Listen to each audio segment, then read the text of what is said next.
Ay pala kagigising lang natin. Good morning guys. Nag-inot na para tayo ngayon at babangon na tayo.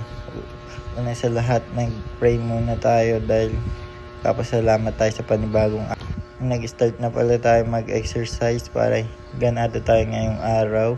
Ganyan. Tapos ito pala ang unang routine ko. Naghuhugas ako ng plato sa umaga. Mag-start na pala tayo mag-prepare ng breakfast. May naita pala ako dito tirang ulam. Nag-prepare na rin pala ako ng hotdog pang breakfast natin.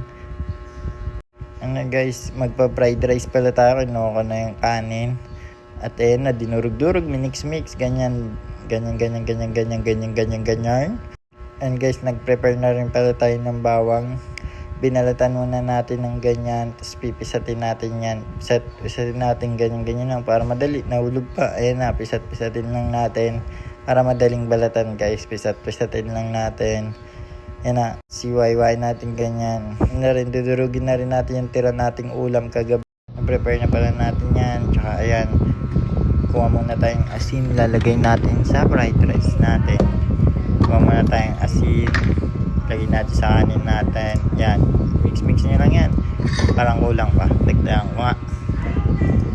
Parang kulang pa rin, dagdagan ko ulit.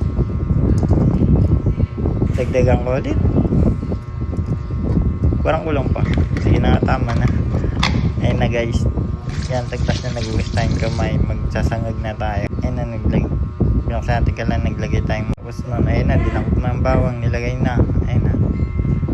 Tapos yun na, pag nag-brown na yung bawang, pwede na yan.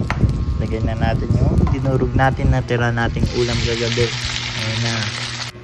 Yun na, nilagyan na natin yung kanin, di na nakita sa video. Ayun na, nilagyan na ng magic sarap.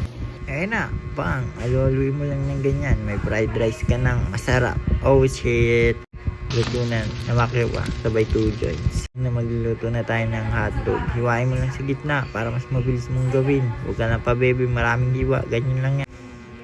Ayun na, lalagyan na natin ng mantika.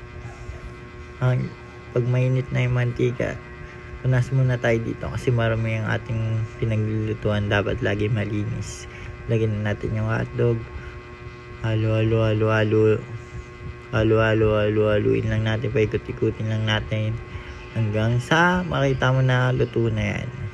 Haluin mo lang, ngayon paikot-ikutin mo lang na parang sanay na. Yan na, wala, luto na ang ating breakfast.